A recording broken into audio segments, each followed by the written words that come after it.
या पीडित महिलेची तक्रार अशी आहे की हा जो सोकॉल्ड महाराज आहे हा सोशल मीडियाच्या मार्फत याची माहिती प्राप्त झाल्यानंतर त्याच्या संपर्कात आल्यावरती 2023 मध्ये त्याने पुण्यामध्ये मांजरी या ठिकाणी सर्वप्रथम तिच्यावरती चुकीच्या पद्धतीने अत्याचार केला।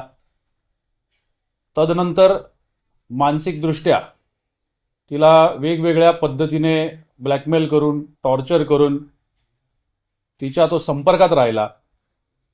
वेगवेगळी आश्वासनं दिली गेली, वेगवेगळ्या पद्धतीच्या गोष्टी सांगण्यात आल्या आणि त्यानंतर पुन्हा एकदा वसई या ठिकाणी 2025 मध्ये पुन्हा याच सगळ्या बाबींचा गैरफायदा घेत तिच्यावरती अत्याचार करण्यात आला। या सगळ्या प्रकरणाबाबत ज्यावेळी खरोखर जाणीव झाली की अशा प्रकारच्या गोष्टी घडलेल्या आहेत, त्यावेळी ही पीडित महिला ही वसईमधील पोलीस स्टेशन येथे पोहोचली आणि तिने या सगळ्या घटनेबाबत त्या ठिकाणी तक्रार नोंदवली।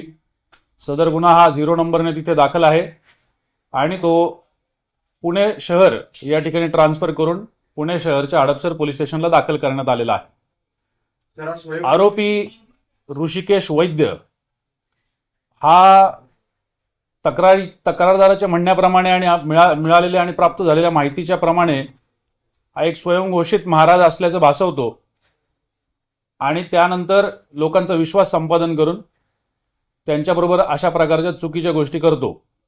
याचा शोध घेतला जात आहे। जवळपास 4 टीम्स याचा शोध घेत आहेत। आताही आपण बोलत असताना काही टीम्स याचा माग काढत इतर जिल्ह्यांमध्ये त्याचा शोध घेत आहेत।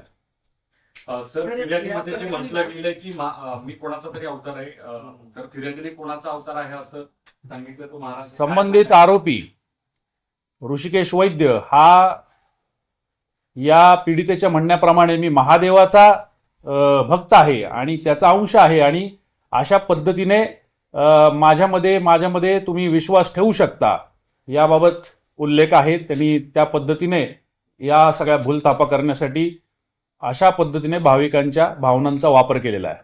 सर, यांचा कॉन्टॅक्ट नेमकं कसं होतं? याबाबत अधिक तपास चालू आहे, त्याच्यामुळे तपासाअंती याबाबत बोलणं योग्य राहील। साधारणपणे 2023 पासून ही गोष्ट चालू आहे आणि 2026 मध्ये या सगळ्या गोष्टींच्या बाबतचा जो उलगडा झालाय त्यानंतर हा गुन्हा दाखल करण्यात आलेला आहे।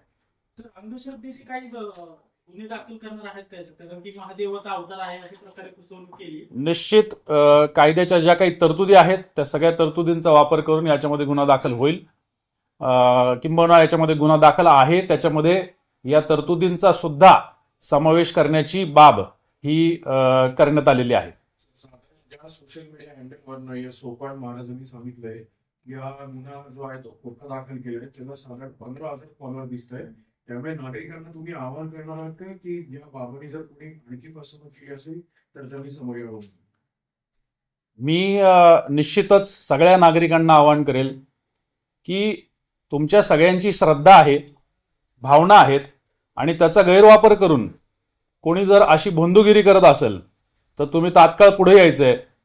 मग ते वसई या ठिकाणी पोलिसांची मदत घेणं असेल, मीरा भाईंदर असू द्या, पुणे शहर असू द्या, नवी मुंबई असू द्या, कुठलंही ठिकाण असू द्या, जिथं कुठं तुम्हाला अशा पद्धतीच्या गोष्टींची आता देखील जाणीव झाली असेल तरी सुद्धा तुम्हाला सगळ्यांना विनंती तसंच आव्हान आहे की तुम्ही लवकरात लवकर पोलिसांपर्यंत पोहोचायचंय जेणेकरून पुढील इतर अनिष्ट गोष्टी टळू शकतील।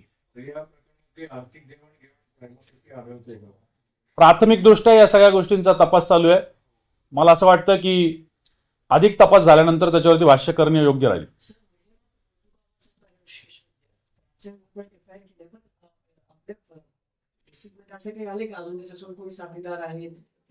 त्याचा तपास चालू आहे। मी आता ते बोलणं योग्य नाही। काही गोष्टी ज्या आहेत त्या कॉन्फिडेन्शियल आहेत, त्याची आता वाच्यता करणं योग्य ठरणार नाही।